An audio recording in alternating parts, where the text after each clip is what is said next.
gagawin natin gupit dito ay brush fade.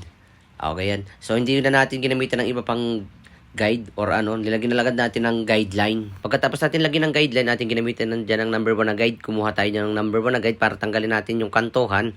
Ayan, paislant lang pataas ang ating ginawa para hindi masyadong maano. So, yung pagkatubo pala ng buhok niya ay pataas, kaya hindi siya mahirap tanggalan ng kanto. At nang matapos ko nga ditong gamitan ng number 1 na guide at tinanggal ko yung guide niya, tapos ginamitan ko siya ng open lang na blade. So, kung hindi siya matatanggal dyan, gagamitan natin siya ng close na blade siya, yung naka-close yung kanyang blade. Hindi siya yung parang naka-open. Kasi pag naka-open, medyo mahaba pa rin yung kanyang putol, hindi siya masasagad doon. So, kaya iyan ni-close na natin dyan. Okay, nakikita nyo naman medyo natatanggal na yung kanyang kantuhan, kaya hindi siya ganun kahirap tanggalan ng kanto. At dito na nga ay nakikita nyo malinis na siya, wala na siyang kanto. So, ang gagawin natin, ahitin na lang natin at yung baba. At dito na nga ay ating lagyan ng guideline siya, yung ayusin natin yung pagkakalagay natin ng guideline kasi mukhang tagilid siya, hindi siya pantay. So, ginawa natin, ginamitan natin na muna ng detailer, parang pinapantay-pantay natin. Para pag ahit natin, mas maganda yung tama ng labaka. Ayan, ganyan yung ating mga discarding ginagawa pag tayo nagugupit. O, ayan, ginamit natin ditong detailer ay itong mid short, napakatalas nga pala nito. At nandito na nga pala tayo sa likuran.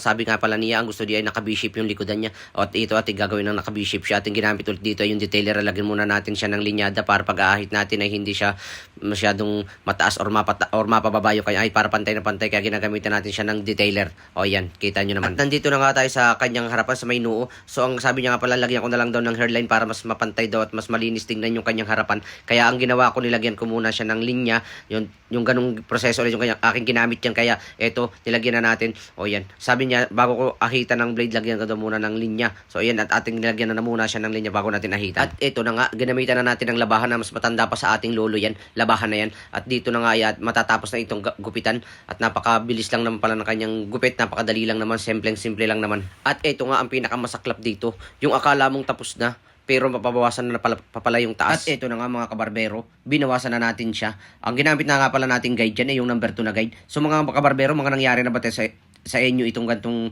pagkakataon, yung akala nyong tapos na pero pababawasan pa pala, nagbago ang isip. So malimit mangyari to sa mga kabarbero ko, sigurado hindi kayo makakatanggi dito dahil lalong-lalo na kung kayo matagal lang nagbabarbero or naggugupit, yung feeling tapos na, akala mo okay na, yun pala hindi pa. So ayan, ito yung final result niya.